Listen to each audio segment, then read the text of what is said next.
आहे की आपण महाराष्ट्रात राहिल्यानंतर मराठी शिकावी असा आग्रह करू शकतो, पण दुराग्रह करू शकत नाही।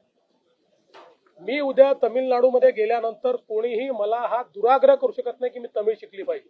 मला आवडते तमिळ भाषा, चांगली भाषा आहे, पण मला दुराग्रह नाही करू शकत कोणी। मला जर मराठीत बोलायचं तर मी मराठीत बोलीन, पण मला जर तिथे कोणी दुराग्रह करेल तर ते योग्य असेल का? आपण एका देशात राहतो, भारतात राहतो आपण। हे काही आपले बाजूचे भाषा आणि बाजूचे देश पाकिस्तान नाही आहे, बाजूचे राज्य हे पाकिस्तान नाही आहेत। एवढी संकोचित मनोवृत्ती मराठी माणूस ठेवू शकत नाही।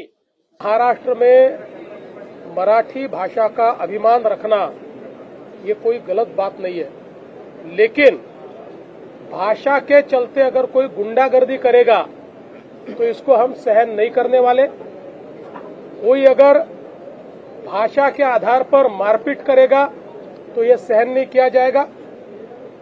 जिस प्रकार की घटना हुई है उसके ऊपर पुलिस ने एफआईआर भी किया और कार्रवाई भी की है, और आगे भी अगर कोई इस प्रकार से भाषा का विवाद करेगा तो उसके ऊपर कानूनन कार्रवाई होगी।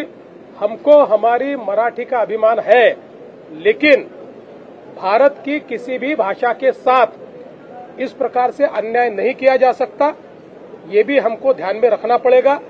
और मुझे तो कभी कभी आश्चर्य होता है कि ये लोग अंग्रेजी को गले लगाते हैं और हिंदी के ऊपर विवाद करते हैं।